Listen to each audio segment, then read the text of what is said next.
이런 이야기 요즘 많이 물어보십니다. 데이트 폭력.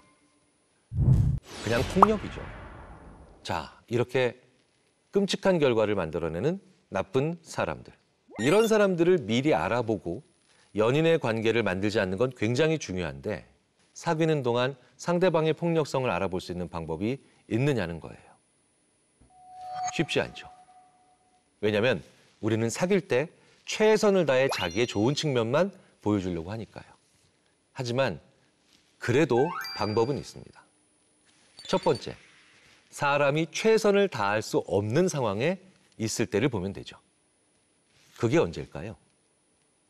이제 막 잠에서 깼을 때, 지쳐있을 때, 그다음에 졸릴 때, 배고플 때.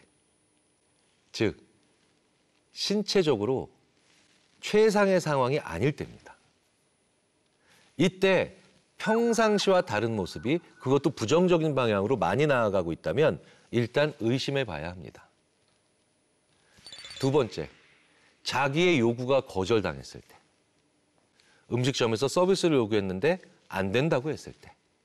추가적인 무언가를 요구했는데 업장에서 종업원이 그거는 불가능하다고 했을 때.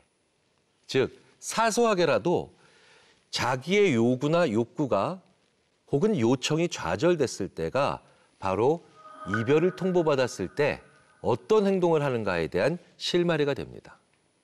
요청이 좌절되거나 거부당했을 때.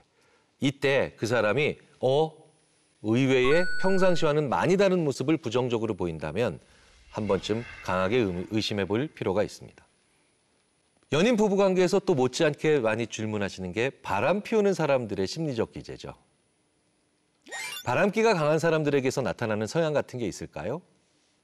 많은 연구들이나 관찰을 종합해 보면 바람을 피우는 사람들의 심리적 기제, 좋아하는 것과 원하는 것 사이에서 원하는 것만 추구하는 성향으로 일반적으로 평가가 됩니다. 좋아한다는 건 뭘까요? 그 존재랑 오래 같이 가고 싶은 거예요. 원하는 건 뭔가요? 그 대상이 없으면 못 견디는 거예요. 물론 이 좋아하는 것, like와 원하는 것, want가 같은 대상에 다 부여되고 있으면 정말 좋겠죠. 나는 당신이랑 오랫동안 함께하고 싶어. 그리고 당신 없으면 안 되겠어. 가장 이상적이겠죠. 그런데 일련의 사람들은 좋아하는 거는 거의 없는데 오로지 내 앞에 없거나 나한테 없으면 못 견디겠다라고 하는 원트만 있는 사람들이 있습니다. 우리는 가끔 이런 모습을 어린아이들에게서 보기도 하죠. 아이가 풍선을 사달라고 난리치는데 원트죠? 사줬더니 조금 있다가 팔 아프다고 손을 놓더라. 풍선줄을. 라이크가 없었던 겁니다. 바람기도 매우 비슷하다는 거예요. 좋아하진 않는데 나한테 없는 게 싫은 거예요. 그래서 오랫동안 가지고 있지 않은 풍선처럼 내 손에 들어오기 전에는 그토록 간절히 원하는데 내 손에 들어오고 난 다음에 그냥 놔버린다는 거죠. 왜 이런 마음들이 만들어질까요? 일반적으로 like, 접근 동기가 만들어낸다고 합니다. 좋아하는 걸 가지고 싶은 마음이죠. want는 회피 동기가 만들어낸다고 해요. 나쁜 상황을 피하고 싶은 거죠. 실제로 바람 피우는 사람들은 접근 동기보단 회피 동기가 훨씬 더 강한 사람들입니다. 다만 방법을 접근하는 방법을 쓸 뿐이죠. 그래서 인생에 나는 참 저런 건 좋아. 난 저런 건 참 멋있어. 이런 게 없고 인생에 이런 일만큼은 일어나면 안 돼. 이런 건 절대 막아야 돼. 라는 말만 하는 사람들이 오히려 바람 피우는 사람들이 될 가능성이 높다는 거. 들여다보면 매우 흥미로우면서도 깊은 곳까지 바라본 심리학 연구들의 성과가 아닌가 싶습니다. 자, 그렇다면 나쁜 사람인 걸 너무 잘 아는데도 헤어지지 못하는 이유, 이혼을 포함해서요. 무엇일까요? 대안이 없다라는 생각 때문에 그래요. 그런데 세상에 대안은 많습니다. 그리고 저 역시 저 말고도 대안이 많다는 건 사실을 늘 생각하며 조심스럽게 제 배우자를 상대하죠. 정말 나쁜 사람이라면 반드시 생각하셔야 됩니다. 세상은 넓고 이성은 많습니다. 그렇다면 나쁜 사람들이 주로 타겟으로 삼는 사람들의 공통점도 있을까요?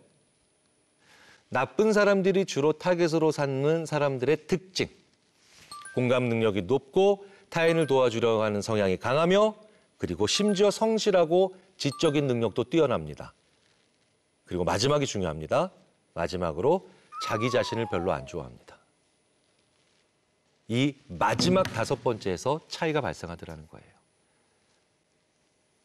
나 자신을 좋아하려면 어떻게 될까요? 내가 작은 것들이라도 늘 도전하고 성취하는 삶을 살아야 됩니다. 저는 얼마 전에 생전 처음으로 비빔국수를 만들어 봤습니다.